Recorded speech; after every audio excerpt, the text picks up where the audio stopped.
Bharatiya Janata party, जिसकी अपनी एक अलग पहचान है। ये केवल एक राजनीतिक दल नहीं, एक आंदोलन है। विचारधारा जिसका प्राण है, जिसके सिद्धांतों में निष्ठा है, जो भारतीय संस्कृति के गौरवशाली अतीत से प्रेरणा लेते हुए मां भारती को परम वैभव की ओर ले जाने को संकल्पबद्ध है।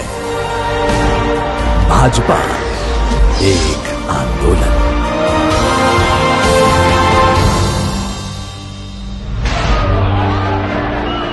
भाजपा की गाथा संघर्षों से गढ़ी हुई गाथा है। ये गाथा है अनगिनत देशभक्तों की, लाखों करोड़ों कार्यकर्ताओं की और ऐसी विभूतियों की जिन्होंने अपने अटूट विश्वास और अथक परिश्रम से इतिहास की धारा को मोड़ दिया, देश की राजनीति को नई दिशा दी, राष्ट्र प्रेम और देशभक्ति की अलख जगाई। स्वतंत्रता के पश्चात जब नेहरू लियाकत पैक्ट पर हस्ताक्षर हुए, तब तत्कालीन प्रधानमंत्री नेहरू ने पाकिस्तान में रह गए हिंदुओं की जिम्मेदारी से मुंह मोड़ दिया। तब से उद्वेलित होकर डॉक्टर श्री श्यामा प्रसाद मुखर्जी ने नेहरू मंत्रिमंडल से त्यागपत्र दे दिया। नेहरू के पाश्चात्य प्रेम से ऐसी नीतियां बनने लगी जिनमें भारतीय संस्कृति सुरक्षित नहीं रह सकती थी।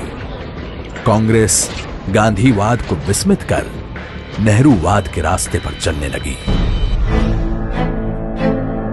डॉक्टर मुखर्जी और कई अन्य राष्ट्रवादी नेताओं ने इस खतरे को भांप लिया। एक नए राजनीतिक दल की आवश्यकता महसूस की जाने लगी और इस तरह 1951 को स्थापित हुआ भारतीय जनसंघ। जनसंघ की ओर से मार्च 1953 में कश्मीर के पूर्ण विलय के लिए दिल्ली में सत्याग्रह आरंभ किया गया। डॉक्टर श्री श्यामा प्रसाद मुखर्जी ने तय किया कि वो बिना परमिट के कश्मीर में प्रवेश करेंगे। उन्होंने सिंह गर्जना करते हुए कहा था कि एक देश में 2 विधान, 2 निशान और 2 प्रधान नहीं चलेगा। अपनी दृढ़ संकल्प शक्ति और जनता से मिल रहे समर्थन के बल पर 11 मई 1953 को श्री मुखर्जी ने बिना परमिट के कश्मीर में प्रवेश कर लिया और उनको गिरफ्तार कर लिया गया। 23 जून 1953 को संदेहास्पद स्थितियों में वे शहीद हो गए।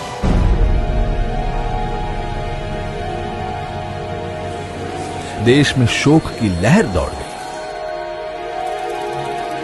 मुखर्जी के बलिदान का असर यह हुआ कि 9 अगस्त को शेख अब्दुल्ला को जम्मू कश्मीर के प्रधानमंत्री के पद से हटाकर बंदी बना लिया गया और जम्मू कश्मीर के लिए परमिट व्यवस्था को खत्म कर दिया गया। 1947 में देश को ब्रिटिश हुकूमतों से तो आजादी मिल गई, लेकिन देश के कई हिस्से ऐसे थे जिन पर अभी भी विदेशी ताकतों का कब्जा था।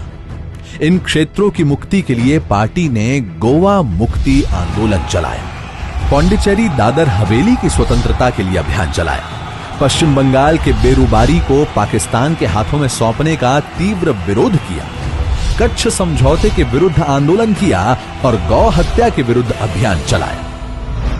वर्ष 1965 में पाकिस्तान ने छल पूर्वक भारत पर हमला कर दिया और कच्छ के कंजर कोट समेत कई इलाकों पर कब्जा कर लिया।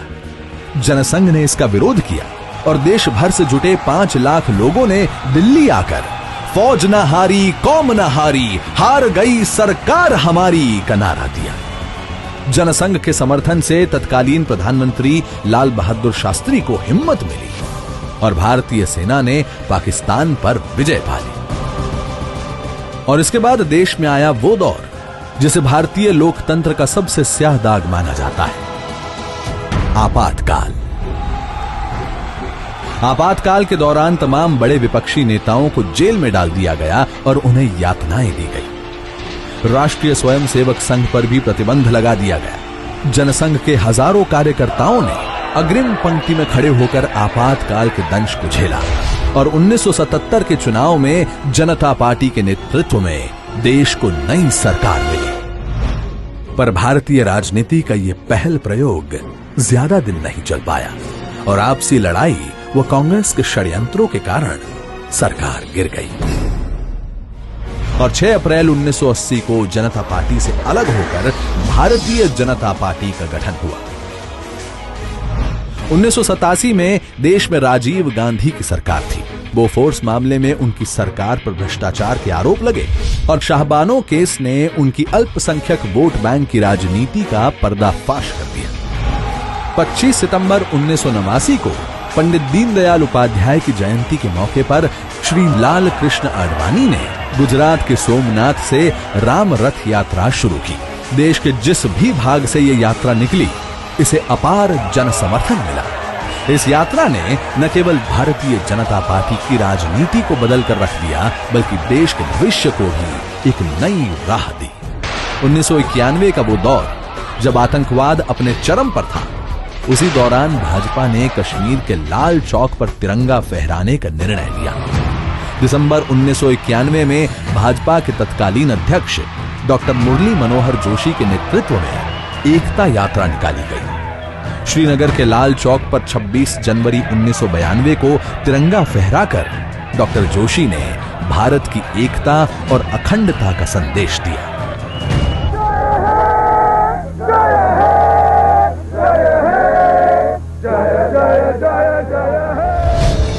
वर्ष 1996, 1998 और 1999 में 3 लोकसभा चुनाव हुए, जिसमें भाजपा सबसे बड़ी पार्टी बनकर उभरी और श्री अटल बिहारी वाजपेयी ने देश को सफल नेतृत्व दिया। इसके बाद भाजपा को विपक्ष में बैठने का निर्णय मिला और भाजपा ने यहां भी एक सजग और जनता की आवाज उठाने वाले सशक्त विपक्ष की भूमिका निभाई। आज केंद्र और अनेक राज्यों में भाजपा और इसके गठबंधन की सरकारें अंत्योदय एवं एकात्म मानववाद के आधार पर जन कल्याण के कार्य कर रही है। आज भाजपा विश्व की सबसे बड़ी पार्टी है। इस पार्टी को लाखों करोड़ों कार्यकर्ताओं ने सींचा है और आज भी इसके समर्पित कार्यकर्ता नेपथ्य में रहकर मां भारती की सेवा कर रहे हैं। भाजपा का लगातार हो रहा देश में विस्तार इस बात का प्रतीक है कि लोगों की आस्था और विश्वास पार्टी नेतृत्व में बढ़ रहा है। पार्टी को देश के कोने कोने से अपार जन समर्थन मिल रहा है। भारत के यशस्वी प्रधानमंत्री श्री नरेंद्र मोदी भी अनेक अभिनव व लोक कल्याणकारी योजनाओं के माध्यम से पार्टी के अंत्योदय के प्रण को पूर्ण करने की दिशा में आगे बढ़ रहे हैं। मौजूदा सरकार की ओर से सबका साथ, सबका विकास के मंत्र पर सफलतापूर्वक काम हो रहा है। देश की जनता से पार्टी को मिल रहा अपार जन समर्थन भी एक तरह का आंदोलन ही है। एक ऐसा आंदोलन जिसमें पार्टी का प्रत्येक कार्यकर्ता न्यू इंडिया के स्वप्न को पूरा करने के लिए संकल्पबद्ध है।